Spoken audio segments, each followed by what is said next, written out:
এই পৃথিবীতে দু রকমের পলিটিক্যাল আইডিওলজির লোক থাকে, একটা লেফট, একটা রাইট। রাইট একটু প্রো, একটু এক্সট্রিমিস্ট, যেরকম ধরে নিন যে একটা খ্রিশ্চান কান্ট্রিতে খ্রিশ্চানদেরকে বেশি সাপোর্ট করবো, একটা ইসলামিক কান্ট্রিতে ইসলামদেরকে বেশি সাপোর্ট করবো, এবং একটা হিন্দু রাষ্ট্রে হিন্দুদেরকে সাপোর্ট করবো।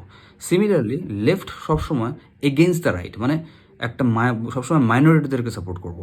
এখন এখানে কোনো ভুল নেই, প্রবলেমটা হচ্ছে যখন এটার ফায়দা তোলা হয় শুধুমাত্র ভোট ব্যাংকের জন্য, এবং স্পেশালি যদি মাইনরিটি গরিব এবং অশিক্ষিত হয় তাহলে তাদেরকে ম্যানিপুলেট করা খুব সহজ।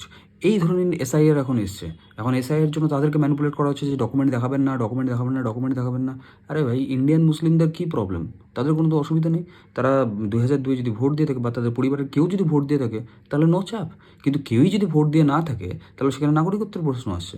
11টা ডকুমেন্টের থেকে যে কোনো একটা ডকুমেন্ট, লাইক বার্থ সার্টিফিকেট হোক অথবা পাসপোর্ট হোক অথবা যেই জমিতে তাদের বাড়ি আছে সেখানকার রেজিস্ট্রেশন পেপার, এরকম 11টা ডকুমেন্ট আছে, তার মধ্যে কোনো একটা ডকুমেন্ট দেখালেই হয়ে যাবে। কিন্তু অবশ্যই সেই ডকুমেন্টটা 1987 1 জুলাইয়ের পরে হতে হবে।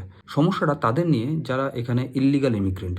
আর লেফট সেটারই ফায়দা তোলার চেষ্টা করবে, প্রতিবাদ করবে, মিটিং করবে, মিছিল করবে এবং মানুষকে ম্যানিপুলেট করার চেষ্টা করবে যে এটা আপনাদের জন্য খারাপ, আপনারা ডকুমেন্ট দেখাবেন না, এবং এইভাবে কারেন্ট গভর্নমেন্টকে ডিস্টার্ব করার চেষ্টা করবে।